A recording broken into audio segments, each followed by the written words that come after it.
फिलहाल पूरे देश में वोट चोरी का माहौल बना है। राहुल गांधी जी ने बहुत सारे मुद्दे पूरे देश के सामने रखे हैं, चुनाव आयोग के सामने रखे, लेकिन चुनाव आयोग नज़रअंदाज कर रहा है क्योंकि उसे भी पता है। और अभी तो वेबसाइट से वोटर लिस्ट को ही गायब कर दिया ताकि कोई कंपेयर ना करे और ताकि इनके जो फ्रॉड है, मतलब एक एक घर में 100-100, 200-200 लोग जो वोटर बताए गए एक ही एड्रेस पर, वो सारी बातें अगर लीक हो जाएगी तो ठीक नहीं है, इसलिए उन्होंने वोटर लिस्ट ही हटा दी। तो ये जो वोटर लिस्ट बनती है इसमें बहुत सारे लोग शामिल होते हैं, जैसे कि तहसीलदार हो, जिला अधिकारी हो, एसडीएम, ये सारे लोग शामिल होते हैं। ये लोग जो लिस्ट बनाते हैं तब ये सारी यंत्रणा भ्रष्ट है, इनको जो सरकार बताएगी वो करेगी। ये लोग लिस्ट बनाकर ऊपर भेजते हैं और वही डेटा ऊपर चुनाव आयोग अपने वेबसाइट पे अपलोड करता है।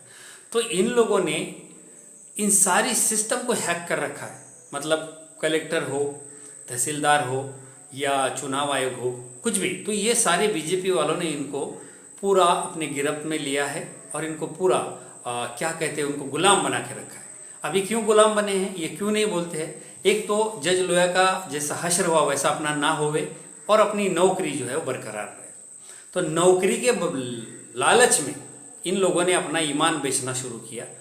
अभी चुनाव होते भी है तो अगर ईवीएम एक्सचेंज होती है स्ट्रांग रूम से तो भी ये चुप बैठे रहते हैं। अगर ईवीएम में छेड़छाड़ होती है, उसके सील तोड़े जाते हैं, वोट डाले जाते हैं तो भी ये चुप बैठते हैं।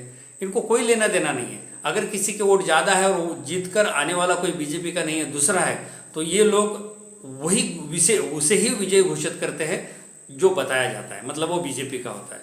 तो ये सारे जो भ्रष्ट लोग हैं जो अपनी नौकरी बचाने के चक्कर में ये पूरे देश का बेड़ा गर्क कर रहे हैं। बार बार बीजेपी चुनकर आती है, जिनको जनाधार जरा भी नहीं है उसके बावजूद भी बीजेपी चुनकर आती है। वो किस आधार पर आती है, उनके सपोर्टर कौन है?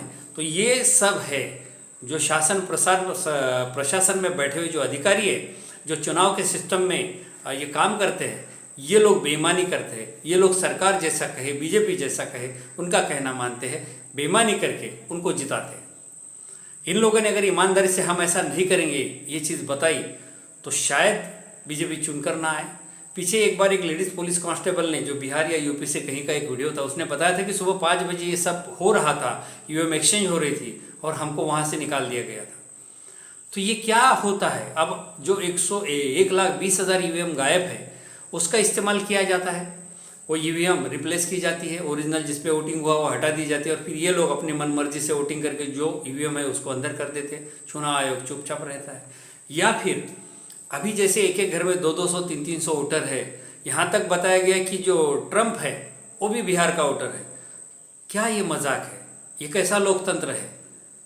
तो इस तरह से अगर चुनाव होने लगे तो बीजेपी तो 10 साल तो निकालिए, 10 साल के, ये 100 साल ऐसी सत्ता में आती रहेगी, क्योंकि इन्होंने पूरी तैयारी कर रखी है कि चुनकर कैसे आ सकते हैं। अब ये 100-100, 200-200 लोग जो है घर में रहते हैं, ये अस्तित्व में तो है ही नहीं। तो फिर क्या होगा? इनके नाम पे शाम को वोटिंग कर दिया जाएगा और वो बीजेपी को ही होगा, जाहिर सी बात है। तो इस तरह से फ्रॉड वोटिंग करके चुनाव जीता जाता है। मतलब बहुत सारे तरीके इन्होंने अपनाए हैं, जैसे कि इस तरह से फ्रॉड वोटिंग करके चुनाव जीत सकते हैं, ईवीएम को पूरा एक्सचेंज करके चुनाव जीत सकते हैं, ईवीएम को हैक करके चुनाव जीत सकते हैं। उसके बाद जो अफसर है उनके मुंह से जो जीता है उसको पराजित करके और जो नहीं जीता है उसको विजय घोषित कराने की बात करते हैं। तो ये सब अलग अलग फंडे हैं, अलग अलग तरीके हैं।